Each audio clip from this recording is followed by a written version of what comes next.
Cantik tuan muda arogan. Bab 030. 1 jam kemudian Evelyn menyudahi pertemuannya dengan Reza. Dia dan Saskia berpamitan pulang. Di dalam mobil, Saskia masih saja diam. "Kamu kenapa tidak gembira bertemu kakakmu sendiri? Kakak yang harus disembunyikan. Kenapa mama tidak pernah mau show up kalau aku adalah anak Tuan Aji Saka? Mamanya Kak Reza sudah meninggal. Kenapa papa tidak mau mengakui mama dan aku?" ucap Saskia malas. "Belum saatnya, sayang." Evelyn mengelus pundak Saskia. Saskia hanya memutar bola matanya malas. "Teks, kamar Reza." "Reza, aku masih istrimu, kan?" tanya Sharon saat berdua saja di dalam kamar. Ya. Kenapa kamu jadi semakin dingin padaku? Kamu terpengaruh dengan ocehan ibunya." "Lanita, tidak. Sebelum hasil tes DNA keluar aku masih tetap percaya kalau kau anaknya tante." "Dein," jawab Reza. "Mama bilang hasilnya mungkin besok keluar. Aku yakin aku adalah anak mamaku. Lihat saja nanti," ucap Sharon penuh percaya diri. Dia berpikir apa yang sudah dilakukannya. Dengan menukar rambut dirinya dan Lanita sungguh berhasil. "Nantikan saja kejutan esok hari, Sharon," batin Reza. Keesokan harinya, Dein menelepon Susana. Dia meminta semua orang berkumpul untuk membacakan hasil tes DNA. Dein memilih mengajak Salomah dan Sharon untuk ke rumah Reza. Tapi Reza meminta semua berkumpul di rumah Dein. Lanita dan Parmia berada di mobil yang sama dengan Reza. Kali ini Dimitri tidak ikut. Lanita tetap tenang menggenggam jemari Parmia. Apapun hasilnya, bagi Lanita, Parmia tetaplah ibunya. Tiba di kediaman Dein, suasana sedikit tegang. Saat itu Dein memegang amplop besar, warna coklat. "Ini amplop berisi hasil tes DNA rambut kalian. Aku belum membukanya sama sekali." Dein mengacungkan amplop yang masih bersegel. Sharon dan Omah tampak tenang. Keduanya yakin hasilnya sesuai dengan harapan dan keinginan mereka. Dein mulai membuka segel dan mengeluarkan isinya. Dia termenung membaca beberapa lembar hasil tes DNA. "Ma, bagaimana hasilnya?" tanya Sharon tidak sabar. Dein menghela napas lalu memberikan seluruh lembaran hasil tes DNA pada Sharon. Sharon dengan penuh semangat membaca hasilnya. Senyum terkembang lebar di bibirnya. "Lihat Lani, Ibu Parmia. Lihatlah hasil tes ini. 99,90% DNA aku sama dengan DNA mamaku." "Heh, Ibu Parmia, ocehanmu kemarin tak berguna dan memang tak masuk akal," cibir Sharon merasa di atas angin. Salomah terperanjat senang tentu saja. Dia tersenyum jumawa pada Parmia. "Nyonya, sudah kubilang. Parmia itu punya penyakit delusi. Ocehannya kemarin hanyalah delusinya saja. Mana mungkin Lanita bukan anak Nyonya. Sudah jelas Nona Sharon adalah anak kandung Nyonya." Sharon pindah duduk ke sebelah Dein dan menggandeng lengan Dein. "Aku memang anak mamaku. Jadi jangan harap kalian bermimpi jadi kaya mendadak dengan mengaku-ngaku sebagai anak kandung mamaku. Sungguh drama basi," sindir Sharon. Susana dan Reza hanya menghela napas dalam. Kenapa Sharon dan Salomah tidak tahu malu sekali? Sudah menukar rambut dan kini dengan jumawa mengoceh serta menghina Lanita dan Parmia. Parmia sendiri tidak percaya dengan apa yang dia dengar barusan. "Nyonya, saya tidak berbohong. Lanita sebetulnya memang anak kandung Nyonya. Saya berani bersumpah demi Tuhan, Nyonya." Parmia bersikeras. Dein menghela napas dalam. "Ma, kalung itu bukan bukti yang akurat. Liontin seperti itu pasti banyak yang pakai, ujar Sharon. Tapi liontin itu sudah dihak paten oleh Mama. Mama pesan secara khusus. Batunya hijau emerald dan patahannya dibuat seperti mozaik, Sharon. Ucap Dane masih tenang. Mama bilang kalung itu hilang. Siapa tahu perawat itu yang sengaja mencurinya dan punya rencana jahat dengan mengaku-ngaku kalau Lanita anak kandung Mama, rajuk Sharon. Heh, Parmia. Kamu sudah tak tahu diri memfitnahku dan Nona Sharon. Minta maaf pada Nona Sharon, cepat. Sentak Saloma. Dane memijat pelipisnya. Eric yang berada di sebelahnya segera merengkuh bahu Dane. Eric sendiri sudah tahu jika Sharon dan Saloma sudah menukar rambut dalam plastik. Lanita lah yang merupakan anak kandung Dane. Sementara Lanita sama sekali tidak terganggu. Wajahnya sangat tenang. Usir saja perawat seperti itu, Reza. Aku khawatir lama-lama ibunya membujuk Lanita untuk menggodamu, usul Sharon. Barulah Lanita bereaksi tajam melihat ke arah Sharon. Maaf, Nona.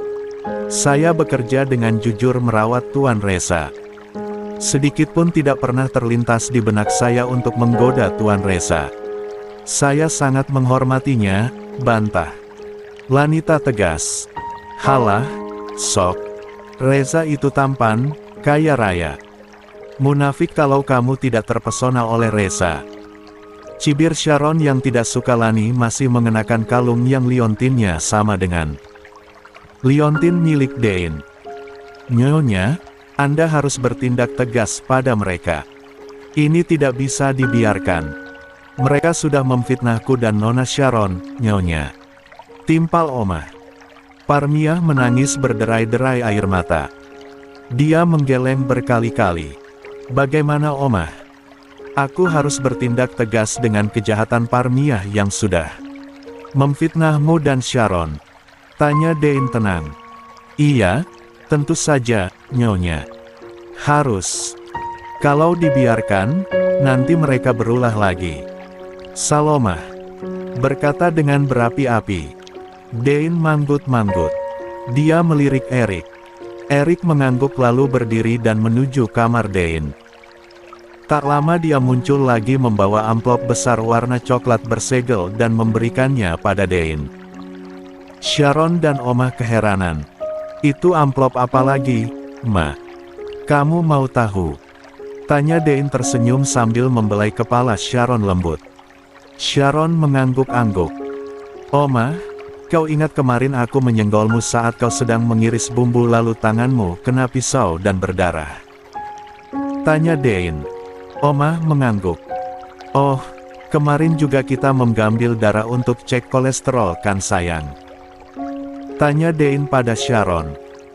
Dan kau Lani, Susana mengajakmu kemana hingga dia berhasil membuatmu mengeluarkan setitik darah dari tubuhmu? Tanya Dane pada Lani. Ibu Susana mengajak saya ke klinik untuk pemeriksaan kesehatan.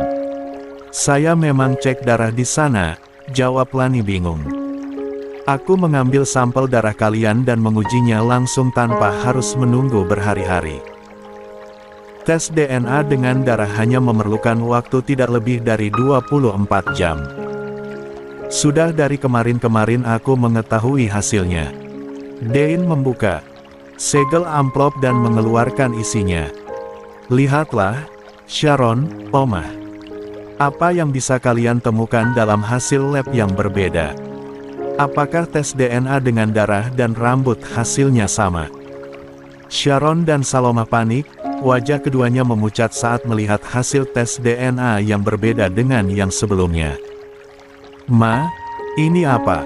Ini pasti palsu. Petugas forensik pasti memalsukan hasil ini. Bagaimana DNA Mama dan DNA Lanita cocok? Harusnya DNA Mama cocok denganku seperti yang tadi, Ma. Pekik Sharon. Saloma tak kalah terperangah melihat hasil yang berbeda. Kau bilang petugas forensik yang memalsukan. Bagaimana dengan yang kau lakukan? Dengan ini, Dein menyodorkan ponselnya. Di sana diputar video saat Sharon diam-diam menukar rambut dirinya dan rambut wanita dalam plastik di dalam laci lemari Dein.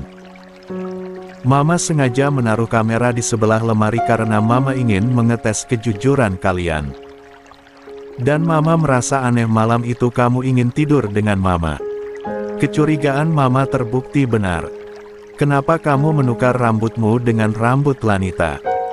Tanya Dein tenang seraya mengelus rambut Sharon penuh kelembutan. Sharon gemetar, dirinya tak bisa berkelit. Dia tertangkap basah. Bukti video itu diputar dengan jelas. Sharon menoleh ke arah Salomah. Omah yang menyuruhku menukar rambut itu, Ma. Cicit Sharon pelan dengan wajah pucat pasi. Omah yang nyuruh aku nuker rambut itu semalam, Ma. Cicit Sharon dengan wajah pucat pasi. Omah lebih pucat wajahnya. Dia benar-benar mati kutu. Nyonya, aku bisa jelaskan. Oke, aku dengarkan penjelasanmu. Ucap Dein tenang. Aku memang meminta Nona Sharon menukar rambut itu karena Sharon memang anak kandungmu. Sela Dein santai. Omah gemetar, dia berkeringat. Seketika dia bersujud di kaki Dein dan memohon ampun. Dein diam saja, membiarkan Omah bersujud dan bercucuran air mata. Nyonya, aku mohon ampun, aku terpaksa melakukannya karena anakku kasihan saat itu. Hidup Sharon tergantung pada operasi jantungnya, Nyonya. Lalu kamu tidak kasihan pada anakku yang selama bertahun-tahun hidup menderita. Dia yang seharusnya hidup bergelimang materi dan kasih sayangku tapi kamu telantarkan. Oke, aku tak masalah karena aku sudah mengeluarkan biaya operasi jantung anakmu. Kenapa setelah anakmu sehat kamu tidak mengaku? Andai kamu mengaku, anakku tetap berada di tempatnya, di istana ini. Omah meraung menyesali semuanya. Oh, tidak. Andai saja kamu memohon meminta bantuanku saat itu, meski kita tidak mengenal, aku pasti akan membantumu. Ucap Dein membiarkan air mata Omah membasahi kedua kakinya. Sementara itu tubuh Sharon terguncang karena dia tidak bisa menerima kenyataan yang sesungguhnya. Dia tidak rela bertukar tempat dengan Lanita, dan Lanita hanya menatap. Bingung. Apakah dia harus merasa senang, sedih atau bagaimana? Perasaannya sulit diterjemahkan. Dirinya anak pengusaha kaya raya pemilik Pearl Corporation. Kepalanya pening, sungguh pening. Kau bilang siapa yang sudah memfitnah harus diberi pelajaran. Bagaimana denganmu yang sudah melakukan kejahatan menukar bayiku dengan bayimu? Apa yang harus kulakukan? Katakan. Dein tetap berkata dengan intonasi pelan. Dia mencoba menahan kemarahan, kebencian sekaligus gelepar nyeri dalam dada. Kepalanya dijejali berbagai kecamuk rasa. Dia harus tetap menjaga kewarasannya. Dein terbiasa menyelesaikan sesuatu dengan kepala dingin, tenang dan elegan. Ingin sekali marah dan memukuli Omah tanpa ampun, tapi dia tak ingin energi positifnya hancur.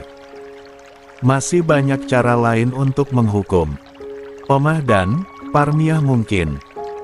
Dein memejam, menahan deburan rasa yang ingin sekali dia luapkan. Tinggalkan rumahku sekarang juga, Omah. Aku tak akan memberimu apa-apa. Untukmu Sharon, aku sudah tak bisa lagi memandangmu seperti sebelumnya.